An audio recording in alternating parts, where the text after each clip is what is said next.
Bonjour et bienvenue du coup sur la chaîne Projet Ventilo. Et aujourd'hui du coup on accueille Valentin Belleville qui a réalisé le court-métrage à la lettre T pour les lettres de l'angoisse volume 2. T du coup comme tournage. Salut, merci déjà. Merci beaucoup de prendre le temps de faire une petite interview, c'est très très cool. Et ça me fait super plaisir de parler du projet. Et moi ma première question c'est comment s'est passé ton chemin de réflexion pour aller de la lettre T jusqu'au scénario final? Je vais pas te mentir, je pense qu'il va y avoir besoin d'un petit moment de contexte pour t'expliquer un petit peu comment je suis arrivé jusque-là. Alors la lettre T déjà, elle m'a pas été attribuée à la base, j'avais la lettre M. Comment ça s'est passé déjà? Je reçois un message de Erwan Ingres, qui est un de mes meilleurs amis, qui fait partie aussi du projet. Merci à lui d'ailleurs de m'avoir contacté. Qui m'explique un petit peu, voilà, par SMS, le projet, comment ça se passe. Anthony va te contacter, il y aurait la lettre M, est-ce que ça t'intéresse? Là, il faut faire ça très vite. Anthony qui m'envoie effectivement juste après un petit peu la même chose et me demande si ça m'intéresse. Et en fait, quand je reçois ça, je suis au plein milieu de la jungle, de La Palma, aux Canaries, en plein tournage. Tout s'explique pour ceux qui ont du coup vu le court-métrage. J'étais en train de tourner un documentaire sur la réalisation d'un long-métrage. Un petit peu suivre l'équipe et surtout le réalisateur de ce projet qui s'appelle Maxime Sanchez, qui faisait son premier long-métrage autoproduit, donc un énorme travail. Moi je suis ça depuis presque le début avec ma petite caméra en documentaire pour montrer un petit peu les tenants et les aboutissants d'un tel projet, d'un projet aussi gargantuesque. Et je reçois ce message, j'en parle à l'équipe qui c'est tous des amis, donc je leur explique un petit peu ce que je viens de recevoir, et tout le monde me dit, mais Val, fais-le en fait, écris-nous un truc, t'as toute une équipe de tournage à disposition, t'as des acteurs, on fait un truc, viens. Et j'ai écrit là pendant la pause déj un petit scénario et en fait on a commencé à tourner direct parce que Maxime, donc qui est aussi le personnage principal de ce petit court-métrage avec qui on s'est amusé plusieurs fois parce qu'on s'est rencontrés à la fac, avec qui on s'est plusieurs fois amusé à tourner des petits films ensemble. Il m'a dit ouais bien sûr on fait ça entre les plans, avant les tournages, le soir, le matin, quand tu veux, il n'y a pas de problème. Et donc il est devenu le personnage principal du court-métrage. Et j'étais très content parce que très très vite dans l'écriture de ce petit scénar, je me suis dit ah ce serait cool, comme on va parler de la folie un peu et de tout ce qui peut amener l'esprit à sombrer, ça serait peut-être intéressant de prendre des plans de Maxime que j'ai tournés il y a 2 ans pour le documentaire et de montrer en fait très très vite qu'il a cette espèce de vieillissement qui a lieu. Alors c'est sur 2 ans, donc c'est pas très perceptible, mais je me souvenais qu'il y a 2 ans, j'avais tourné quelques plans de lui qui étaient à peu près dans le même contexte. Et ça rend très bien, je trouve. C'est que 5%, hein, c'est à peu près 5% du court-métrage, qui sont en fait des plans de documentaire tournés 2 ans plus tôt. Mais je trouve que ça rajoute un petit truc, j'ai beaucoup aimé. Et voilà, on s'est motivé, en 3-4 jours c'était fait. Et en plus, moi je me suis dit, bon, bah, la deadline est pour bientôt, donc faut faire ça maintenant, faut pas réfléchir trop longtemps. Tant que le message et le sujet qui est traité est louable, autant y aller au plus vite. Et puis, franchement, à quelques jours près, je me disais aussi que ça se serait pas fait, parce que si Erwan m'avait contacté, voilà, 4-5 jours plus tard, on aurait quitté les Canaries et ça aurait été terminé, quoi, tout simplement. Voilà le contexte. Lettre M qui a été transitionnée, ah oui, parce que je t'ai dit, je suis passé de la lettre M à la lettre T. Je sais plus exactement pourquoi. Je crois qu'Anthony met pas trop l'idée de mettre de l'anglais. Et à la base, mon court-métrage qui s'appelait Tournage s'appelait Making of, tout simplement. Et je crois que quelqu'un était intéressé par la lettre M ou quelque chose. Et Anthony m'a proposé, est-ce que Making of, on peut l'appeler Tournage? Aucun problème, ça n'a vraiment pas d'importance pour moi, donc voilà, ça s'est fait comme ça. Ok, c'est drôle de voir quand même justement, toi t'as pu le faire très rapidement ton segment, et le fait qu'il t'ait été dans un lieu très particulier rend en fait ton court-métrage assez exceptionnel, surtout du point de vue des autres, qui est, comme on le dit, si quelqu'un a envie de rendre un court-métrage assez rapidement, bah, il va prendre avec ce qu'il a autour, donc son appartement, ce genre de choses. Et c'est vrai qu'il y a quelques personnes, il y a par exemple Nico TV qui était très un peu déçu d'avoir rendu son court-métrage très rapidement parce qu'il y avait une deadline très proche. Et finalement, tu t'es rendu compte que le projet s'est allé sur beaucoup plus d'années. Il a regretté d'avoir fait un truc assez simple au final. Ouais, je comprends totalement. Alors moi, je suis à Montréal, donc j'ai pas pu voir encore le résultat de tous les courts-métrages. Ok. C'est vrai que je suis un grand amoureux des décors. Je trouve qu'on passe autant de messages à travers le décor qu'à travers ses personnages, à travers les dialogues et tout ça. Pour moi, le décor dans mes films est un personnage à part entière. Et effectivement, encore une fois, quand je me suis retrouvé avec ce SMS dans les mains, je me suis dit, bon, on a quand même quelque chose de dantesque autour de nous, ce serait dommage de ne pas en profiter. J'aurais pu réorganiser un tournage et tout, aucun problème. Et je pars très souvent, moi aussi, à l'aventure, juste pour le plaisir de découvrir les décors de notre belle terre. Mais là, vraiment, le contexte était parfait pour se lancer dedans. Et c'est vrai que c'est une erreur qu'on retrouve assez souvent quand on fait du court-métrage, on va dire, de festival, où tu sais, quand on a 24 heures, les projets comme ça, c'est quelque chose que j'ai pu faire aussi souvent, de me dire, bon, bah, vite, je tourne dans mon appartement, je fais ça vite, je m'intéresse pas trop au décor, parce que juste, on n'a pas les moyens aussi, hein. Il y a un moment, c'est soit le décor, soit la forêt toute verte, pareil, qui a pas vraiment Ouais. d'âme. Et c'est dommage parce que on peut, je pense, en cherchant un tout petit peu autour de nous, nos amis, on a tous, je sais pas, un ami qui a une belle bibliothèque ou tu sais, dans les forêts, il y a toujours un coin avec des beaux rochers, des arbres qui sont peut-être un peu alignés, où il y a de la mousse au sol. Enfin, il peut y avoir des choses intéressantes mais il faut prendre le temps. Et malheureusement, c'est vrai qu'avec la deadline qu'on avait, qui nous était imposée à la base en tout cas, on n'a pas eu forcément tous eu le temps. Et je comprends totalement la démarche de tout le monde. Ce que je voulais te demander par rapport au tien, c'est vrai que le décor, bah, comme tu dis, c'est un personnage à part entière. Là, j'ai presque envie de dire littéralement, avec cette obsession qui se crée chez le personnage principal aussi, notamment pour cette grotte qu'on arrive un petit peu à discerner entre les arbres. Ouais, j'adore ça. Je trouve en plus, j'ai tout de suite pensé à Werner Herzog, à ses documentaires, à ses films, et j'avais envie de donner un petit peu ce côté-là, réalisateur fou qui se lance dans un projet beaucoup trop ambitieux et qui perd complètement les pédales et qui emmène toute son équipe avec lui, quoi. Je trouve que la jungle, c'était parfait pour ça. C'est exactement ce que ça veut dire. Quand on est dans la jungle, on s'empêtre oui, dans la nature, mais dans notre esprit surtout, quoi. Et je trouve, enfin, en tout cas, j'ai beaucoup, beaucoup aimé pouvoir tourner ça comme ça. Est-ce que ça a été interprété comme ça? Est-ce que les gens ont aimé? Je ne sais pas. Je n'ai pas eu beaucoup, beaucoup de retours, mais en tout cas, merci pour le tien, ça me fait super plaisir. Tant pis. Mais alors, je confirme que, en tout cas, des personnes que j'ai pu interviewer, le tien fait partie de ceux qui sont ressortis pas mal de fois. Parce que, justement, il y avait le contexte aussi qui donnait un cachet particulier à ton segment. Merci beaucoup. Bah, merci à eux. Et bah, tu parlais justement du point de vue du scénario de ton segment, de cette équipe de tournage qui était justement au milieu de la jungle. Et toi, dans ta tête, est-ce que tu avais décidé ce que cette équipe était venue faire à la base dans cette jungle ou pas plus que ça? C'est ça, oui, bah, c'est ce que je te disais par rapport à cette idée de projet un très Werner Herzog, on part dans la forêt, faire un truc avec des canons, aguerrir la colère de Dieu un peu, tu vois, avec les canons, les animaux, les fusils qui pèsent 15 kilos, si ce n'est 20, et on va s'empêtrer là-dedans et faire notre truc, et on va tous devenir tarés, quoi, avec une envie, ouais, autant de montrer à quel point l'humain peut aller loin dans sa connerie que l'ambition d'un artistique aussi qui peut nous ronger parfois jusqu'à l'épuisement et jusqu'à la mort pour certains. Après, je sais pas. je n'en fais pas encore partie. J'espère que ça n'arrivera pas.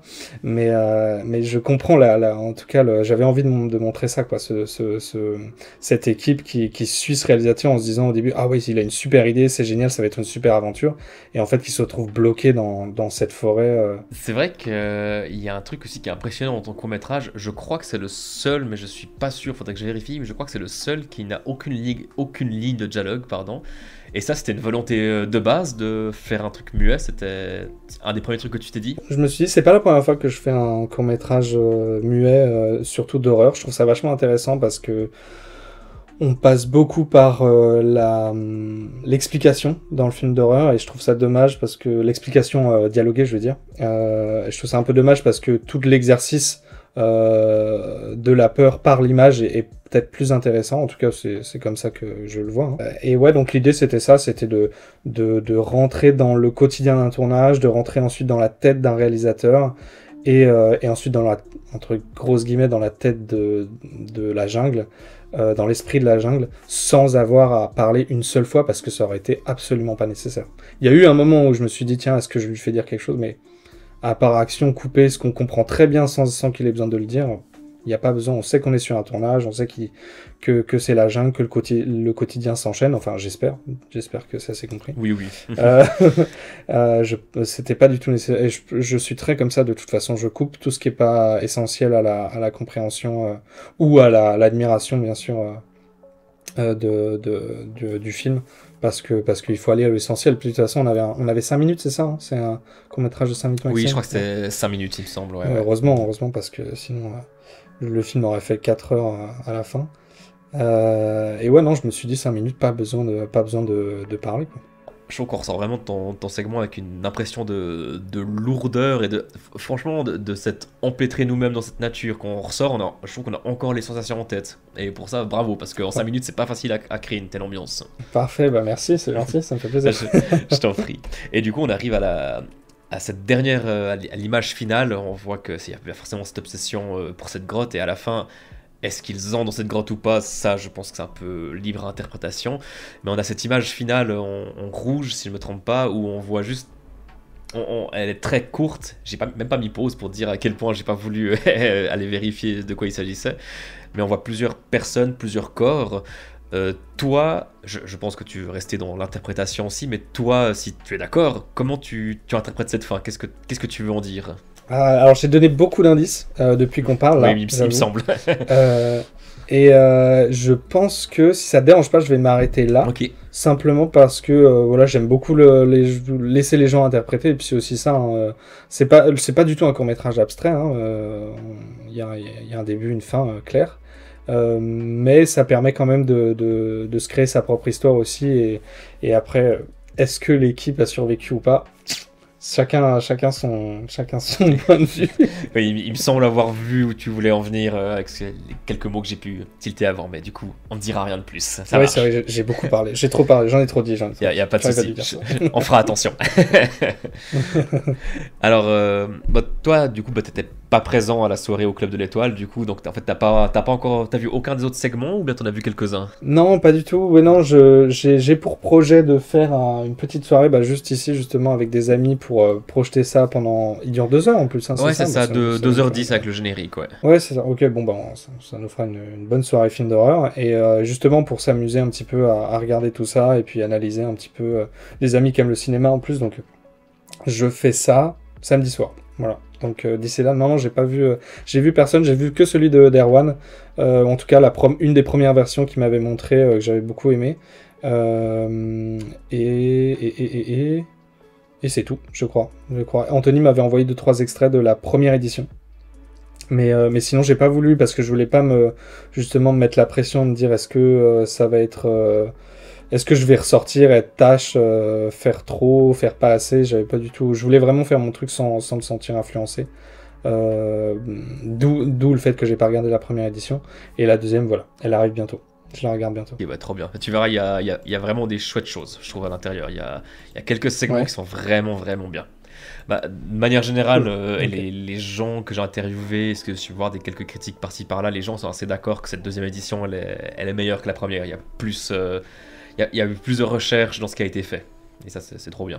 D'accord. Ouais, super. Après, tout n'est pas parfait, forcément, mais ouais, il y a quelques segments qui ressortent vraiment du lot, je trouve. Et okay. Je dis pas ça parce que je tiens en face en ce moment, mais le tien en fait partie. C'est très gentil, merci beaucoup. C'est très très gentil. Et alors du coup, moi je suis allé farfouiller aussi un petit peu ta chaîne YouTube quand même. Et Ah, tu m'as stalké, ah, ça y bah oui, est. ça commence comme ça. Et j'ai vu que tu faisais beaucoup de reportages en ce moment, c'est ça? Depuis quelques années quand même? Ouais, c'est vrai que bah, c'est beaucoup plus facile de faire du documentaire et du reportage depuis la fin des études. Je veux dire, tu sais, t'as moins accès à du matériel professionnel et tout ça. J'avais envie, en fait, de parler aux gens, de suivre les gens dans leur quotidien, de comprendre un petit peu quelles étaient leurs motivations dans la vie. Est-ce que c'est peut-être moi aussi qui ai besoin un petit peu de trouver ma voie derrière tout ça? Je ne sais pas, c'est très méta. Mais il y a plusieurs choses que j'ai fait. Bah, j'ai fait ce fameux documentaire sur Disney, j'imagine que tu l'as vu. Oui, tout à fait, exactement. Sur les fans de Disney, c'était vachement intéressant d'un peu de découvrir cet univers. Et sinon, j'ai en termes de documentaire, en tout cas, j'ai une série de portraits vidéo que je fais depuis 2 ans et demi, 3 ans. Ouais. Je suis en fait des gens qui sont en contact avec la faune ou la flore dans leur travail. Mais c'est ça, je les suis pendant 24 heures, je découvre un petit peu le quotidien avec eux, je les filme, et en fait l'idée après c'est de montrer tout simplement que ces métiers existent, qu'ils sont accessibles, que les études sont parfois un peu compliquées pour y arriver, mais que c'est possible, et voire même des fois il n'y a pas d'études. Et donc, faut y aller au culot et tout ça. Mais c'est à la fois pour montrer peut-être aux plus jeunes que voilà, c'est possible de travailler pour la planète, pour les animaux, pour la flore. Parce que souvent, je me suis rendu compte que, enfin, plus jeune en tout cas, je me suis rendu compte que ces métiers-là, on m'en parlait pas du tout. Au collège, au lycée, on m'en parlait pas du tout, du tout. Et c'est dommage parce que peut-être que j'en aurais fait.